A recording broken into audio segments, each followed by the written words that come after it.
Good morning, good evening, good afternoon, depending on what part of the world you're in. This is John with Tommy's Top Picks, here to give you your weekly market update. Oops, it's been 2 weeks, hasn't it? I apologize for that. I should have said something after the last recording, but I was going to be away for the week in between here and then. I went out to the Pacific Northwest and got some hiking in around the Great Redwoods. It was quite a good time, and I really enjoyed it. Apparently is over in Chris Sire's area. I did not get a chance to meet the boom master himself, but that would have been fun. The trip was rather short, so just went and did some hikes, saw some beautiful sights, and got some fresh air. It's a good time. But I did miss last week's update, so there's a lot of things to cover. So let's go ahead and jump right in and get this thing going. All right, first and probably the most important to discuss is that WTR went out of print. So as predicted, it went out of print in December. I know we said it here. I know several other channels said it. It wasn't my own creative idea or anything. It was definitely something that a lot of people were expecting to happen based on distribution and various factors, including the other out of print announcements and how they came. Apparently there is another wave coming, so prices should maintain relatively low levels. We did see a little bit of a pop, but nothing like Arcane and nothing like Crew. Both of those popped up significantly initially and then retraced down to somewhat of a reasonable level in that kind of $70 to $80 range. And all of them are sitting there now. WTR, I think maybe popped $10. Maybe. It wasn't much and it wasn't noticeable and it didn't last long. I guess there's still plenty of supply out there at the retailers themselves, maybe not at the distribution level anymore, but at the retailers themselves, because the market doesn't seem to feel like it's out of print. WTR was definitely one of the slower selling sets, even though it's like the best early drafting set. You can tell, one, because it went out of print last, right? Crucible of War went out of print first, Arcane next, and then WTR, and it had been in print the longest. So you can kind of judge based on that the demand is just not as high, which is understandable. It doesn't have the same cool effects as Crucible. A lot of people love Crucible and the heroes and the various things in there, and a lot of people love Arcane for the heroes and the rune chants and that whole thing. So I think it just isn't as high a demand product. It's fine, it's the first set. It's a great starter set, but it just takes a little longer to sell out, it seems, and the market seems to be reflecting that. So keep that in mind. Speculating on Unlimited is a questionable policy, especially since they say they can reprint all the cards. So how much value will it have in the long run? Don't know. I personally hold a few cases of each set, just to essentially hold on to them if I need them to crack later, or if they do end up going up in price over time, which I assume they will. I just don't think it's going to be any manic sort of level like you would see with the first editions that are very limited runs. It's worth noting that a solid expectation for return on these sorts of products, unlimited or otherwise, is about 7%. And this is not financial advice. Do not take it as financial advice. I'm a guy on YouTube opening packs of cards. I do work in finance, and it's a great thing to get realistic market perspective. And the realistic market perspective within this space should be an expectation of about 7% annual return. You won't see it in the first year. You probably won't even see it in the second year. So keep that in mind too. It will be, on average over a 3 to 5 year period. That's when you'll see it, because that's when that demand kind of overcomes the supply limitation of something going out of print. So keep that in mind. This is a long-term game if you're looking for actual gains from the actual cards themselves or the sealed product, etc. It's not realistic to expect what we've seen in 2020 and 2021. It was an aberration in the market caused by COVID, caused by supply chain issues, caused by everyone being locked at home and having nothing to do, frankly. So keep that in mind. You will not see what you've seen the last few years again and again. It's just not going to happen. It's not realistic to expect it. I feel bad for those that jumped into this late. I'm a late entrant myself. Oh, look at that. I just got a Pulse of Vaulthaven cold foil. Hell yes. Very nice. Very nice. But getting back to it. Essentially, what we've seen the last few years is not normal. I'm new to the space as well, but I've done the data analysis. I went and looked at all the historic data for Magic sets and otherwise. Obviously, you can only extrapolate so much into a different game, Flesh and Blood. It's only been around for a few years. Oh, cracked bobble. Nope. Don't need that. I have about 4,000 of them. I know some people love them and they're worth something, but I am not a fan of wasteful cardboard. Anyways, so yeah, just expect a 7% return annualized over a 5-year period, and you'll have good expectations. I feel bad for those that jumped in late. They essentially got into the hype mode, FOMO'd in, paid too much, are very upset about it, lost a bunch of money. It's just bad financial actions and behaviors. It happens. People get excited about things, their emotions drive their investments, and then they get screwed. And it happened with a lot of people in Monarch, and unfortunately it means a lot of people are leaving the game because they have a bad taste in their mouth over what happened with distributors and the like. And frankly, this is to a degree on LSS. They are not managing their distributor relationships in a way that's good for the stores at this point, or at least didn't historically. We'll see what they do, and there does seem to be action coming, but they aren't dealing with it publicly yet, and people are rightfully upset and ready to walk away from some level of the investing collecting. My understanding is none of these people have any bad feelings towards the game. They all still think the game is great, which is kind of why I'm still involved and interested in investing, because frankly the game is great. And at the end of the day, a great game will last for a long amount of time, just from the sheer number of players playing it and wanting to buy the products. You don't have to have a speculative asset for a game to succeed. It is a game first. That said, collectors are important, and I have a feeling they'll be back. The famous one, George from Louis' Kitchen Table TCG, he's the one that most publicly spoke about it. He even said, "Look, I'm not out. I'm just not going to hold on to as much stuff as I was before." He was just selling a large chunk of his early collection, and he's doing it at a profit. So it's like, yeah, that's okay. Take your profits. There's nothing wrong with that. He doesn't wish any harm to the game. He's still hosting the games at his shops. He still thinks the game is amazing. He has no question about that. So any of those people that are taking this as like a massively negative sign or big trouble for the game or market, it's not. It's not. This is a 2 to 3 year old game. Come on. It's fine. Everything's fine. There is nothing horrible happening here. I feel like every few weeks everyone gets into these like giant emotional fits about either positive or negative. Like, oh, this is great stuff happening. It's so good. And then the next week, oh, it's all so bad. Everything's horrible. It's not. It's not horrible. It's not great. It's just going along and doing its thing. And I'm glad that it has a steady pace. Investors and speculators in this space, which I guess, frankly, probably not too many actual investors who are literally putting money in to seek gains, but there are definitely some people out there trying to flip for fast money, and they've moved on from LSS and Flesh and Blood. And personally, I think that's great, because when there's fear in the market, that means prices get depressed and you have an opportunity to get a discount, and that's what I'm doing. Speaking of that, it is discount season. And I know some people say it's not a seasonal thing, it's not this, it's not that, whatever. I know how markets work pretty well. I've been using them to make money for quite a long time now at this point in my real life career, not my card collecting career. Yes, holiday doldrums is a thing. People have wallet fatigue. People had wallet fatigue before this because there are so many products coming out and so many new things people want to spend money on. And then you get the holidays where everyone has to buy gifts and realize that they're overextended. So yeah, people selling for profits to go get some gifts for their family, there's nothing wrong with that. It happens every year. Follow markets. It happens every year. There's dips around specific key areas all the time, especially for places that aren't a long-term type hold situation. So I am not at all upset about this.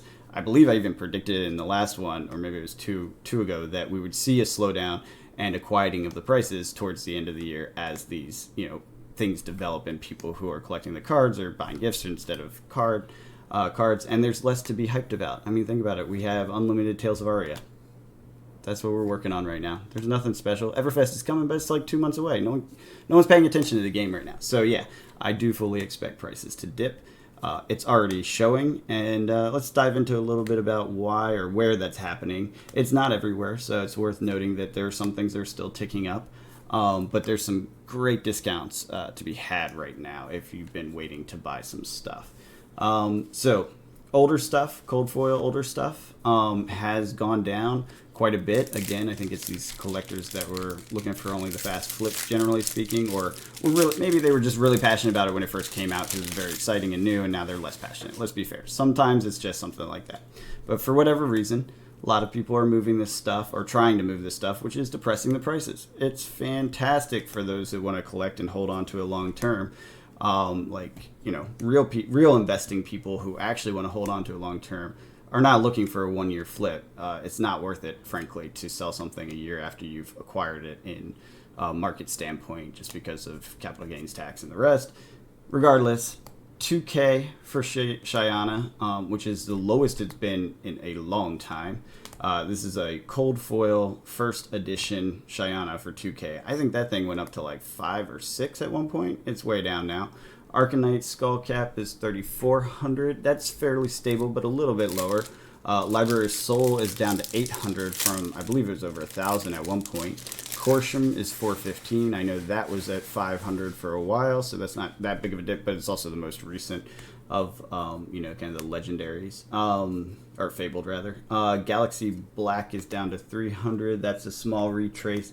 The Phantasmal Footsteps is 315 for first edition cold foil.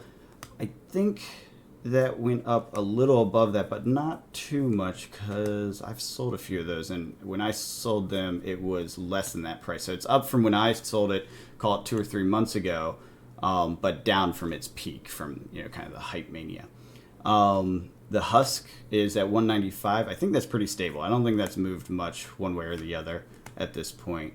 Rampart is down, which is totally to be expected. That's because of the unlimited release for Tales of Aria, and so that's 178 from 200. It was at 200 for the longest time. It's so hard to get one under 200. Now it's at 178, so that's great. Worth keeping an eye on those. Again, I do think things will continue to drop. We'll see it in the cold foils and the collectible side of things. We'll also see it in the very useful equipment, stuff people want. Keep an eye out for things that people are speculating on. It seems there's still some rainbow foil speculation, majestic rainbow foils being speculated on. I also feel that as competition comes back, because there's a few more nationals in January, we'll see some movement around those things based on the decks that come out in the meta and how it has adapted. I'm actually really curious to see how the meta adapts around Briar, because Briar is still very dominant. And speaking of, I did a quick analysis. I went through all the articles about the wins to try to guess, if Briar was going to go out of print, or not out of print, legendary status or whatever it's called, living legend, that's it. And because some buddies, Tommy and some others, were talking about it and the like, so I wanted to see what the real number was. And as far as I can tell, from nationals alone, not anything else, because I didn't go through all the skirmish and that sort of stuff, but from nationals alone, she will be going out of print pretty soon. Again, the season's not done. It is kind of speculative, so we don't really know. But she's at 520 of the 1,000 points needed with the current nationals and everything else. That doesn't include callings, I don't believe, because I was unable to find that information, or I didn't look hard enough to find it, I guess. And it doesn't include the any of the other events and minor scoring things. So it's pretty much just the nationals that are out there, not including the 2 nationals. I think there's 2, Ultric and maybe one more in January or February. But those 2 could give an additional 80 points, getting her to 600 or so, and then add in all the extra little points. We're looking at probably 600 to 700 by the end of the season. Which is very close to being legendary status. So I think that will happen next season. Obviously, the way it works is after they receive that point value, it's at the next full set. So if she doesn't break 1,000 at the end of this season, so I think it's at the end of Nationals they do the calculation. If they don't do that, well, I guess there's a global championship. If she doesn't go to 1,000 by the end of that period, then she won't for another year, essentially, because it's got to be, they give the score. Once they hit 1,000, it's the next booster set that comes out. So like Everfest wouldn't count, but the one that follows it would. And I think that she's not going to quite hit 1,000 yet. If that's the case, then it will be an entire year plus some for Briar to be around. So that said, figure out how to deal with Briar people. And I have been working on that data project, where I was talking about the points for the cards and that sort of thing. I have some insights, but not as many as I was hoping to get from it. That's one of the reasons it hasn't been done yet. I went dig a little deeper. Still working on that. I will get to that at some point. It will take some time, though, so I hope you're patient on that. Maybe we'll come up with some cool tech to beat Briar based on what we can find there. There's definitely ways to beat her. Like, she's definitely beatable. We've seen it in a lot of different nationals. It's just she is in easy mode versus everyone else. So she'll probably go out of go into living legend status sooner than any other hero, including Chain, it seems. So worth keeping an eye on that and thinking about it as far as card speculation and what's coming down the pike with everything else. I think Everfest will also change the format a bit. I just don't know how much because of what I talked about in the card stat video. She just has an inherent value advantage that no one else can really straight up compete with directly because of the way she works. So she's likely to be a little bit more powerful than everyone else, or maybe on average more powerful than everyone else for a while. So keep that in mind. So come up with a game plan against Briar and Cheerio Briar, and you'll have a chance competing or play her, because she's definitely easy mode. I will say I played the heck out of it. I got bored of it, frankly. I love my Briar deck. It was a lot of fun, but it's very linear and there's not a lot going on. You just don't block, swing with everything. Don't block, swing with everything. And then occasionally you block when you have the right tokens out, the earth tokens, and it's the right move because they're coming in with a hit effect or a major hit. But for the most part, you just go at them and you'll win. It's not the most fun thing to play, I'll tell you. It gets boring pretty quick. Yes. New Horizons. All right. Finally, this case provided some value. Those last 3 boxes were so bad. They were like $36 each or something. This just upped the value of the case. I think I made the money back on the case now. That's good. That's excellent. Oh, I love that card. That's just so beautiful. It's my second one, and I'm very happy to have pulled that. That's great. Now I get the value out of this. So anyways, yeah, Briar's going to be around for a while. Just keep that in mind. Let's get back to some of the interesting cards that have gone down, and these ones are probably the most valuable and interesting to look at.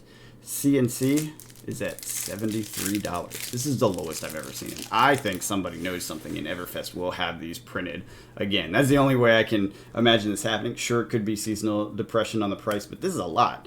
$73 from over $100 for the longest time. It was a solid $100 for months, and now it's down to $73. That is great news for buyers. I picked some up, happy to have them. I'm not worried about it for a collecting standpoint. I'm worried about it for a playing standpoint because it's a very powerful card that I need multiple of. But the reality is, its price is down. So I really actually think that this is the market reacting to Everfest and knowing somebody out there leaking or feeling pretty certain that Everfest is going to have a reprint, which is good. They should, because that's the whole point of their reprint policy and their game or player-friendly approach to this whole thing is that if something gets too valuable, they can reprint it, and it reduces the prices so it's accessible to everyone. And guess what? That's the whole point. That's what they've promised since the beginning. So I really do feel they'll do that. Onto that, was it E-Strike is at $60. I think that's flat. I don't think that's moved much. And then Art of War is $34. That's also flat. It hasn't moved much either. But so CNC coming down makes sense. Everfest will probably reprint it. Makes sense, again, based on their stated policies and historic behaviors. The one caveat to that is that maybe it's not reprinted in Everfest and it's printed in the set after that, because there's one factor you have to keep in mind, and that's the fact that the whole printing process and timing is very long. There's no way they can see like a first edition's sales and decide on something for unlimited that quickly. So it's called 6 months out, which means it was way back, and I'm not sure that 6 months ago CNC was considered the powerhouse, or more realistically was considered hard to get a hold of. and so expensive. When it got expensive, they probably started talking and said, okay, it needs to be in one of the next sets. And then that triggers that whole event, but that's a 6 months later type thing. I don't know if it will be Everfest.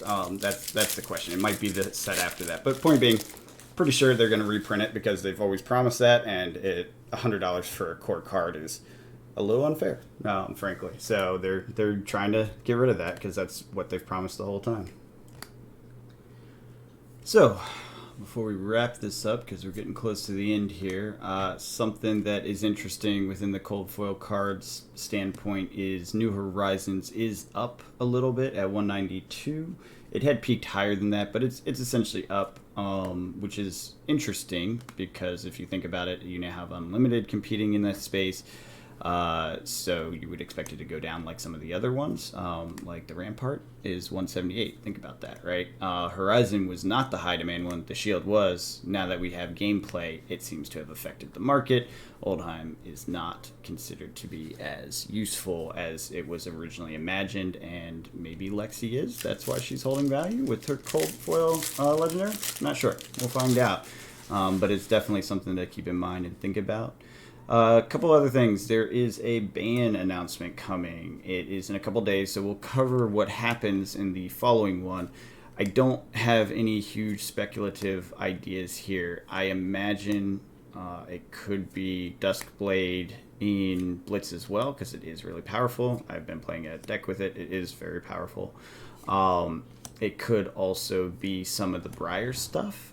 It's possible that it's Plunder Run because that card is a little bit overvalued. We've talked about that in the value set as to why it's overvalued, and I think realistically it is a reasonable target for a ban. It's a useful card for Rangers, so it'll be sad for them. They will lose a lot of power because they only have so many options, but it will also contain Briar quite a bit by getting rid of that card. It could also be her weapon. It could also be changing the way she works theoretically. I think that would be confusing and difficult to pull off successfully. A lot of people would be upset if they changed the text on it without, at this point, essentially. But one of the ways you could tone her down is allow those triggers to only go off, the lightning and the earth trigger to only go off when it's an elemental instead of any hit or non-attack action going off. So that would balance her out quite a bit. That would slow her down quite a bit. I don't know if they'll do that, though. I honestly have no idea. But we'll find out in a couple days, and then we'll review what they say and then the market's reaction next week after all that happens. Oh, those of you that are still listening this late into it, here's a possible hot take. What if the ban is CNC, and that's why the price is dropping? People out there have heard about it, have been speculating on it, are dumping it on the market at these high prices because once it's banned, the price is going to drop catastrophically, I imagine.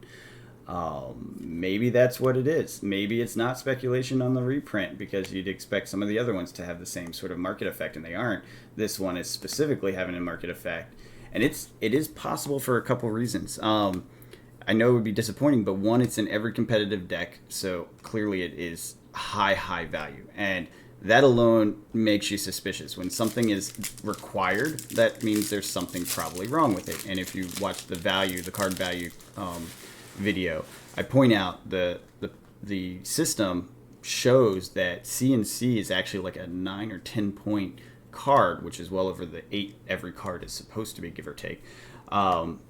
And as a result of being a 10, maybe even 11, depending on how you count it, because it is a little bit of a complex card, it may just be overpowered and broken. And so they ban it, and that could be some people out there have heard this, speculators or others with an inside track, and they're dumping their positions on CNC where they had too many sort of thing. I don't know. That's a hot take. Don't take it as financial advice. Don't guess. Please don't make financial decisions based on anything I say. It would be a bad idea, generally speaking. I am not your financial advisor. That said, that kind of makes sense. We'll find out in a couple days. That's exciting. I wonder if that's true. We'll see. We'll see in a couple days and review next week. But yeah, wow.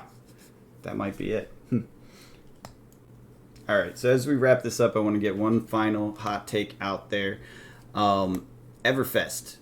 I believe we're going to see Elemental Wizard It might be a single element instead of 2 elements like the other ones. I'm not sure.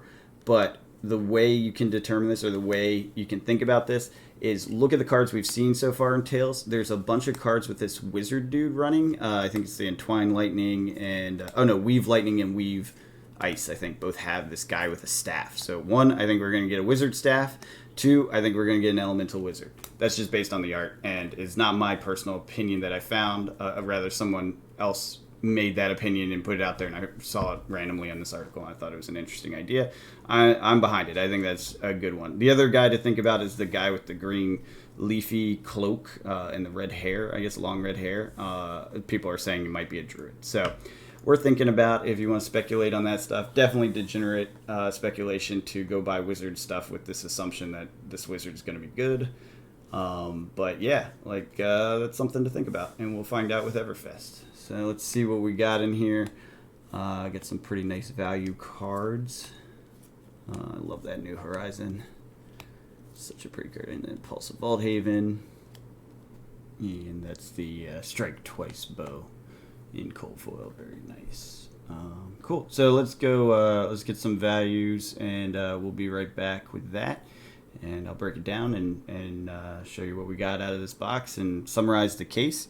I hope it made the money back, but it doesn't matter. I needed the cards. This is why I did this, as I've been saying all along. I opened the case because I wanted the cards. I am actually getting to a point where I don't need much in the way of cards anymore. I think WTR is the only thing I don't have like a full play set plus in, and so I need to think about what I'm going to do going forward as far as background for these market updates. It may not be box openings, so we'll talk about that as we get there, but let's go ahead and grab the values of this, and then we'll be right back.